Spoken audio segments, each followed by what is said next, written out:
A história da Coca-Cola costuma ser contada como um conto de sucesso tipicamente americano.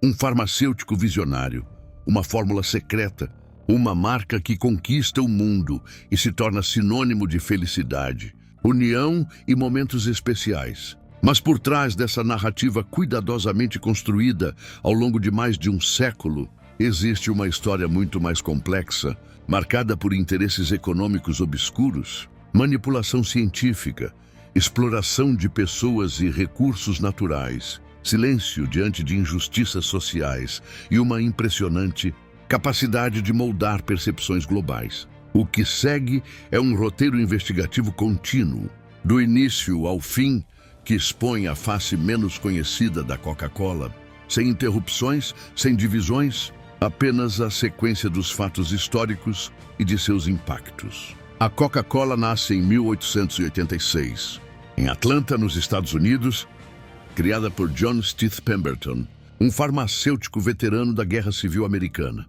Pemberton não era apenas um inventor curioso, mas um homem profundamente marcado pela guerra. Ferido em combate, tornou-se dependente de morfina, como milhares de veteranos da época. Em busca de uma alternativa ao vício, passou a experimentar fórmulas medicinais, algo comum em um período no qual a indústria farmacêutica praticamente não era regulada. A bebida que daria origem à Coca-Cola surge nesse contexto.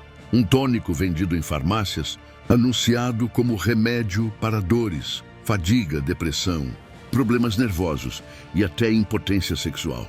A fórmula original continha álcool e extrato de folha de coca, o que significava, na prática, a presença de cocaína em pequenas doses. Naquele final do século XIX, cocaína não apenas era legal, como era amplamente recomendada por médicos e anunciada como substância milagrosa.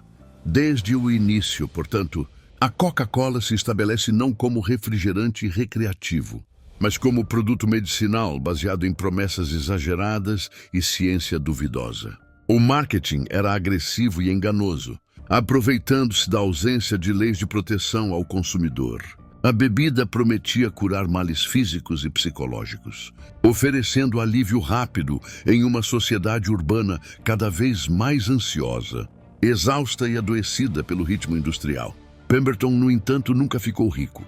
Endividado e com a saúde debilitada, acabou vendendo os direitos da fórmula pouco antes de morrer em 1888. É nesse ponto que entra Asa Griggs Candler, um empresário que transformaria a Coca-Cola em um império. Candler não inventou a bebida, mas compreendeu algo fundamental. O verdadeiro valor da Coca-Cola não estava apenas na fórmula, mas na marca e na publicidade. Ele comprou os direitos por um valor irrisório e iniciou uma das campanhas de marketing mais agressivas da história. A Coca-Cola deixou de ser vendida como remédio e passou a ser apresentada como bebida refrescante, símbolo de modernidade e prazer. No entanto, a cocaína só foi completamente retirada da fórmula por volta de 1903, não por preocupação ética, mas por pressão social e política, à medida que os efeitos negativos da droga se tornavam inegáveis. Ainda assim, a empresa continuou utilizando folhas de coca descocainizadas. E até hoje é a única companhia no mundo com autorização legal para importar grandes quantidades dessa matéria-prima para os Estados Unidos. Ao longo do início do século XX, a Coca-Cola cresceu em paralelo ao avanço do capitalismo americano. Sua expansão foi marcada por práticas agressivas contra concorrentes, incluindo processos judiciais, compra de rivais e campanhas de difamação. A empresa se apresentava como símbolo da vida americana, enquanto consolidava um modelo de negócios baseado em franquias e engarrafadoras independentes, uma estrutura que mais tarde se tornaria fundamental para que a corporação se distanciasse juridicamente de abusos cometidos em diferentes países. Durante esse período, a Coca-Cola também se beneficiou de estruturas sociais profundamente injustas. Nos Estados Unidos segregacionistas, a bebida era amplamente associada à população branca, Fontes de refrigerante em farmácias e estabelecimentos eram separadas racialmente, e pessoas negras, muitas vezes, eram proibidas de consumir Coca-Cola nos mesmos espaços que brancos. A empresa não apenas se omitiu diante da segregação racial, como se beneficiou dela, direcionando campanhas publicitárias quase exclusivamente ao público branco por décadas. A neutralidade da Coca-Cola em relação ao racismo institucionalizado não foi acidental. Foi uma escolha estratégica para não desagradar consumidores e autoridades do sul dos Estados Unidos. Durante a Segunda Guerra Mundial, a Coca-Cola consolidou seu status como símbolo nacional americano. O presidente da empresa prometeu que todo soldado dos EUA teria acesso a uma garrafa de Coca-Cola por 5 centavos, onde quer que estivesse. Para cumprir essa promessa, a companhia construiu fábricas em diversos países, acompanhando o avanço das tropas americanas. O que parecia um gesto patriótico também foi uma jogada empresarial brilhante. Ao final da guerra, a Coca-Cola já estava instalada em dezenas de países, com infraestrutura pronta para dominar mercados locais. A bebida passou a ser vista como representação do American Way of Life, associada à liberdade, prosperidade e vitória. Uma narrativa poderosa que ajudou a mascarar interesses econômicos e políticos. No pós-guerra, a expansão internacional da Coca-Cola se intensificou, especialmente em países da América Latina, África e Ásia. Em muitos desses lugares, a empresa se instalou em contextos de pobreza, governos frágeis ou regimes autoritários, aproveitando-se de legislações trabalhistas frágeis e da necessidade de investimento estrangeiro. A estrutura de engarrafadoras independentes permitia que a Coca-Cola alegasse não ter responsabilidade direta sobre violações de direitos humanos, mesmo quando seus lucros dependiam dessas operações. Um dos capítulos mais sombrios dessa história emerge na Colômbia, a partir das décadas finais do século XX. Sindicalistas de engarrafadoras associadas à Coca-Cola denunciaram ameaças, perseguições, sequestros e assassinatos cometidos por grupos paramilitares. Líderes sindicais foram mortos após reivindicar melhores condições de trabalho. Diversas ações judiciais foram movidas, acusando a empresa de conivência ou negligência grave. Embora muitos processos tenham sido arquivados por questões técnicas, os relatos persistem, e organizações de direitos humanos apontam um padrão alarmante. A Coca-Cola sempre negou o envolvimento direto, reforçando o argumento de que as engarrafadoras são empresas legalmente independentes. Essa separação jurídica, no entanto, não elimina a questão moral. Até que ponto uma corporação global pode se eximir da violência associada à sua cadeia de produção? Outro aspecto central da história sombria da Coca-Cola é sua relação com os recursos hídricos. A bebida é, essencialmente, água com açúcar e aromatizantes. Mas a empresa construiu um modelo de negócios baseado na apropriação massiva de água doce. Em diversos países, comunidades acusaram a Coca-Cola de extrair volumes excessivos de água, rebaixando lençóis freáticos, secando poços e afetando a agricultura local.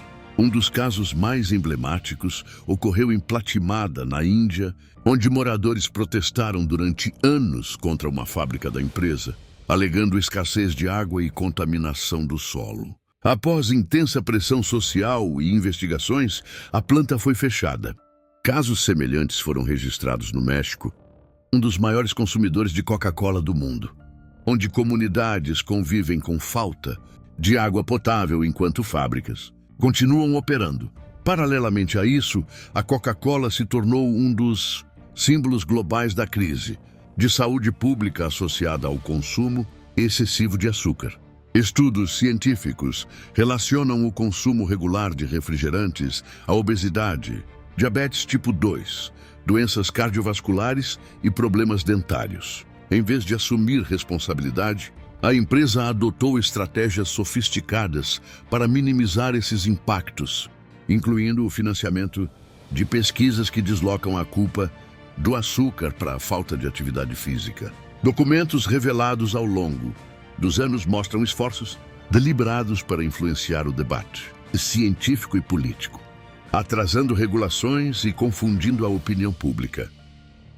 O poder da Coca-Cola não se limita à economia ou à publicidade.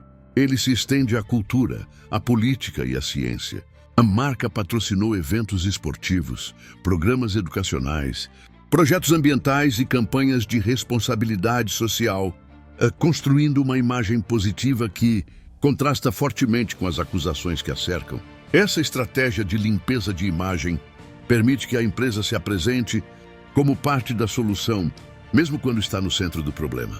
Ao associar seu nome à felicidade, diversidade e sustentabilidade, a Coca-Cola dilui críticas e neutraliza resistências. No século XXI, a empresa enfrenta um cenário mais crítico, com consumidores mais informados e movimentos sociais mais organizados. Ainda assim, sua influência permanece enorme. Processos judiciais continuam surgindo, denúncias ambientais se acumulam e estudos de saúde pública reforçam os riscos associados aos seus produtos. A resposta da empresa, porém, segue um padrão antigo: negar, relativizar, investir em marketing e adaptar o discurso sem alterar substancialmente o modelo de negócios. A história sombria da Coca-Cola não é apenas sobre uma bebida, mas sobre o funcionamento do capitalismo global em sua forma mais eficiente e, ao mesmo tempo, mais problemática. É a história de como uma marca consegue transformar um produto simples em um símbolo universal, enquanto externaliza custos sociais, ambientais e humanos. É também a história de silêncios convenientes, de estruturas jurídicas criadas para evitar responsabilidades e de uma narrativa cuidadosamente construída para ocultar contradições profundas. Do farmacêutico viciado em morfina que criou um tônico à base de cocaína, passando pelo empresário que transformou essa fórmula em um império publicitário, até chegar às denúncias de violência, exploração de água e manipulação científica, a trajetória da Coca-Cola revela um padrão consistente: a busca incessante por lucro, mesmo quando isso significa cruzar fronteiras éticas. Entender essa história não significa demonizar automaticamente quem consome a bebida, mas reconhecer que por trás de um rótulo vermelho familiar existe uma rede complexa de interesses e impactos que raramente aparecem nos comerciais. A verdadeira história da Coca-Cola não está apenas no sabor, mas nas consequências invisíveis que acompanharam sua ascensão global.